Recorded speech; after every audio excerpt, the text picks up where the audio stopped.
Ogai mar doho Martha Koome oseyo okang' manyo kawo gitendo obila mapacho ka mar mayo Jang'ad bura Lawrence Mugambi, obila machiwone arita kod mano mariembo nyamburko mare bang' chiwo ng'eto mar twech ne jatend obila ma kojolo Gilbert Masengeli. Masengeli no ogol ne ng'eto no bang' rem chope doho mar chiwo ler ewi lal mar jo Kenya moko adek, chik mano buono. Koome oseyo okang' makamano kodwaro mondo mi duok jorit go kaluwore ni arita en ratiro ma chik omiyo jong'ad bura. Mr. Gilbert Masengeli is sentenced to 6 months imprisonment. Ndalo machuok kende bang' jang'ad bura Lawrence Mugambi golo ng'eto mar twech dweche 6 ne jatend obila ma kojolo Masengeli kuom rem chope doho mar chiwo ler ewi lal mar jo Kenya moko adek ma ichich ne ondhi gi obila. Jang'ad bura Lawrence Mugambi ne oma obila ma chiwone arita. And disturbing action was taken by the National Police Service over the weekend.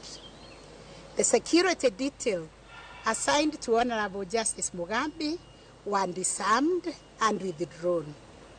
This deliberate and punitive measure represents and directs assault on judicial independence. The act of withdrawing the security of a sitting judge following a judicial decision that displeased certain authorities is deeply concerning.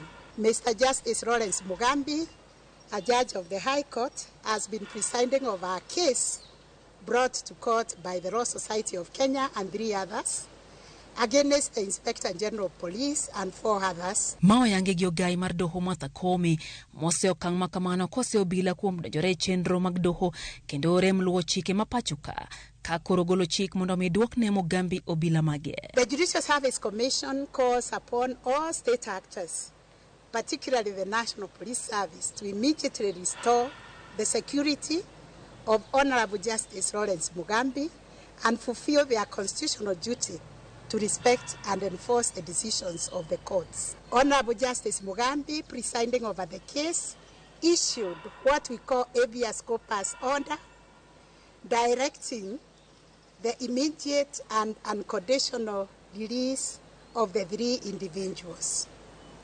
This order has to date not been complied with.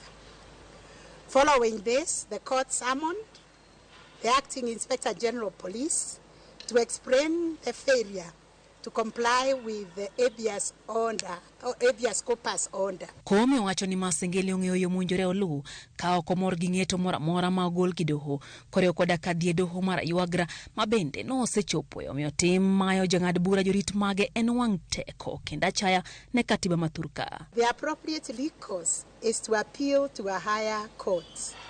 Indeed, we are aware that an appeal has already been filed and is waiting to be heard and determined.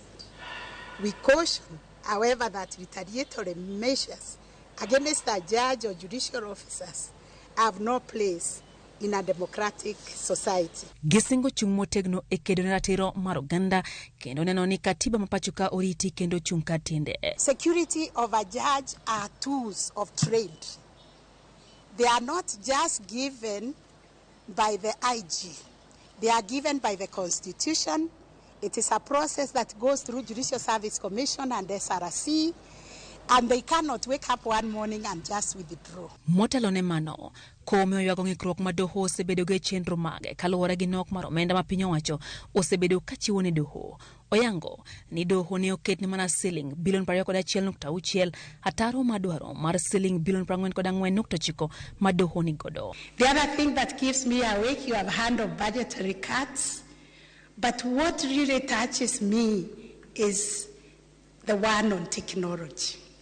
Because we have held technology with the support of most of you, almost with our teeth, to see to it that we have e-filing, that Kenyans can file their documents in court from wherever they are. They do not have to travel to court.